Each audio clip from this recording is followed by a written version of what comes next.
When writing formulas for ionic compounds, we use the swoosh and reduce method. The first step of the method would have us write down the symbols for each of the elements involved, starting with the metal first. In this example, lithium is our metal. We write down the symbol for lithium, and then we follow that with phosphorus. Note that I'm leaving a little bit of space between the elements so that I can show my work. The next step is to identify the charges for each of the ions. We look at lithium, it's in group 1A of the periodic table.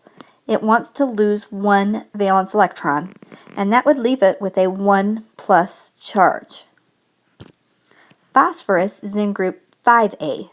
It needs to gain 3 valence electrons to have the 8 is great number, and that gives it a 3 minus charge. Our next step is going to swoosh the charges. Essentially, that just means we're crisscrossing them so that the superscript of one becomes the subscript of the other. So we're going to take the 1 plus from lithium and we're going to swoosh it so that it becomes the subscript for phosphorus. We're going to take the 3 minus for phosphorus and we're going to swoosh it so that it becomes the subscript for lithium.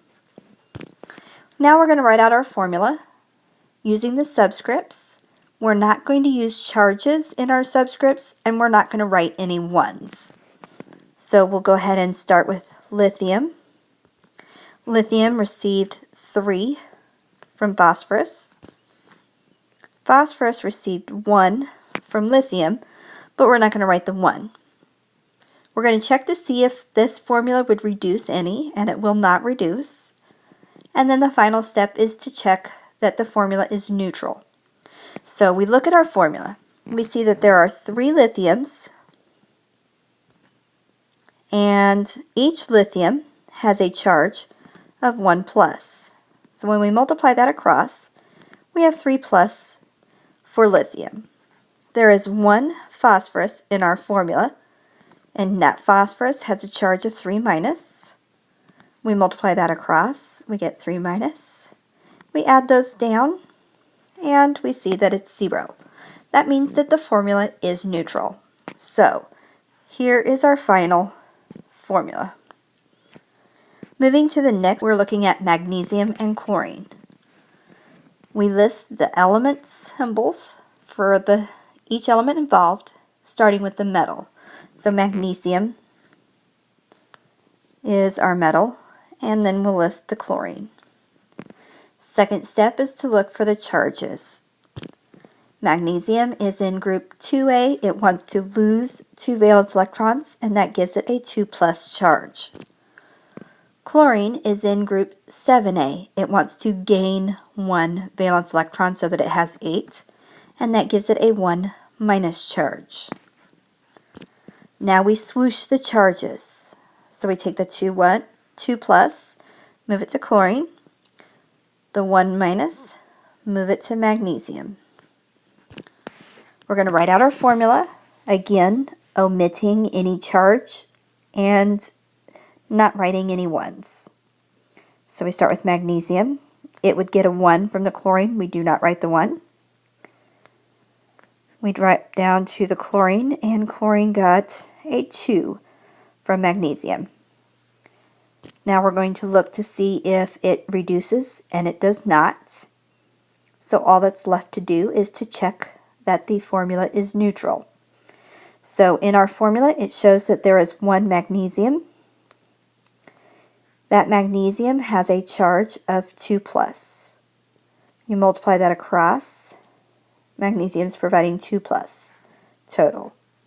There are 2 chlorines in our formula.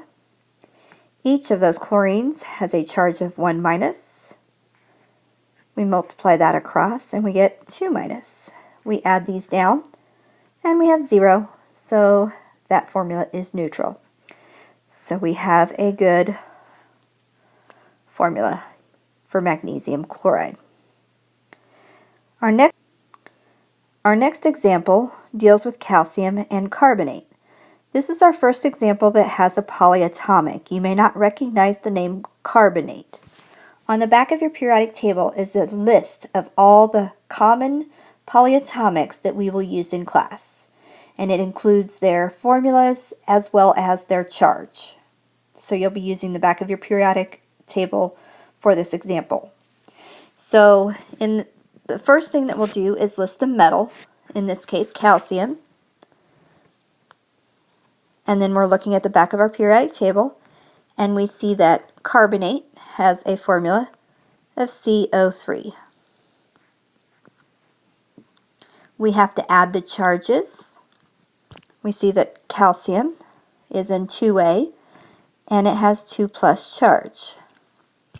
Remember, for the polyatomics, the charges are listed on the back of your periodic table. So once you find carbonate, you will see that it has a 2- charge. We are going to do the same thing that we've been doing for the other examples, and we're going to swoosh those charges. And then rewrite that formula. Calcium ends up with 2 from the carbonate.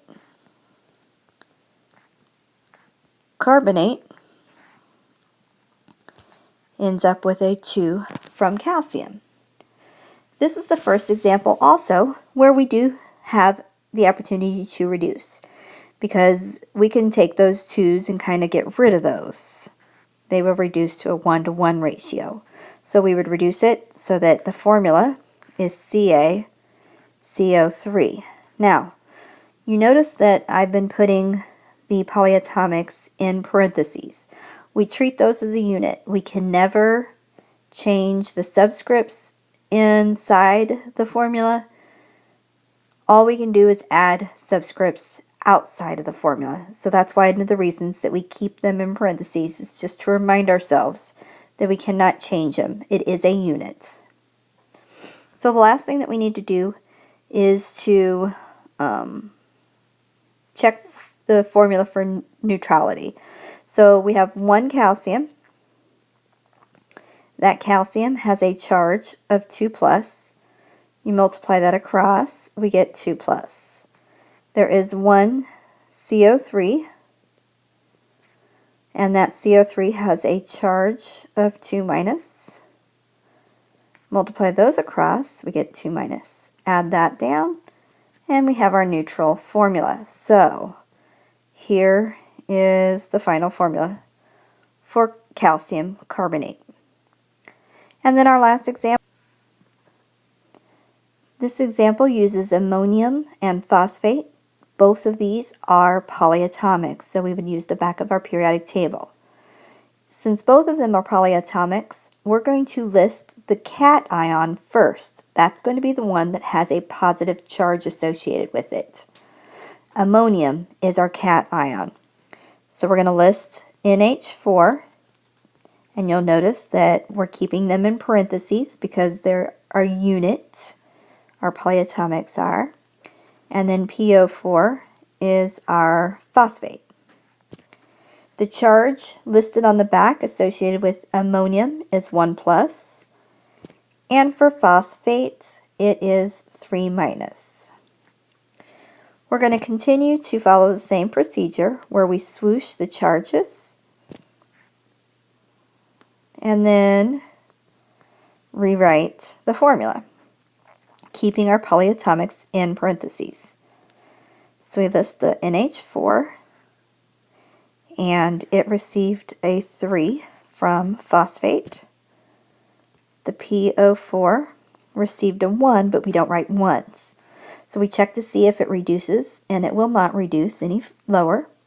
And so all that's left is to check that it is a neutral compound, that the formula is neutral. So we have 3 NH4s. Each of those NH4s has a 1+ charge, so that's a 3+. There is 1 PO4 that has a 3- charge, which gives us a 3- total. And then we add it up and we get 0, which is what we're looking for.